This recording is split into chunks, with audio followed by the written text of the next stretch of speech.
Google bought a power company and engineered its data centers to move computing workloads across the country to follow the sun and the wind. This strategy addresses a paradox in the AI race. The wealthiest companies on Earth are physically unable to build infrastructure fast enough to meet demand. Raising money was the easy part. Google's parent company raised $84.75 billion in a single week, an equity raise so oversubscribed they upsized the deal within 48 hours. Berkshire Hathaway wrote a $10 billion check for the round without blinking. When the world's most disciplined capital is ready to spend, but construction still stalls, it proves the industry has hit a physical roadblock that money cannot solve. This gap is measurable. A JP Morgan analysis found 60% of planned 2027 capacity isn't even under construction yet. Google Cloud is growing 63% year over year, sitting on a $462 billion backlog it physically cannot fill. The orders are signed, but the servers have nowhere to go. The buildings simply don't exist. This disconnect overrides the traditional business rule that more capital equals faster growth. To find the true constraint, we have to look past the balance sheet. The real shortage in the AI race isn't cash, it's electricity. A single large data center can pull as much power as an entire mid-sized city.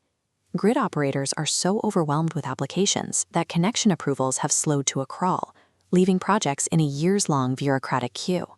There are currently racks of high-end GPUs sitting dark because there isn't enough electricity to switch them on. Relying on the public grid has become a fatal flaw for big tech, making massive infrastructure investments dependent on an outdated, slow-moving system. Google's radical solution to this bottleneck was to buy the supplier. They spent $4.75 billion to acquire Intersect, a solar and wind developer, making them the only tech giant to outright own their power source. They use a power-first model, where they build renewable generation, batteries, and the data center on the same site. By generating their own power where they compute, they bypass the multi-year wait for a grid hookup. The software then follows the weather. When the Texas wind is blowing or the desert sun is high, system shifts computing workloads to those specific sites. This turns the data center from a static drain on the grid into a living engine that dictates its own operational speed.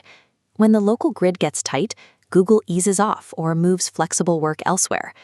Through a demand response deal with Voltus, Google actually gets paid to dial back its usage, freeing up 100 megawatts for everyone else on the grid. This makes the data center a polite tenant that steps aside during rush hour, rather than an unyielding burden on the community.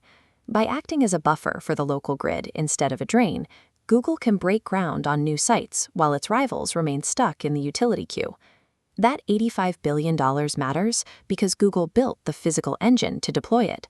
Capital is only an advantage if it isn't blocked by reality.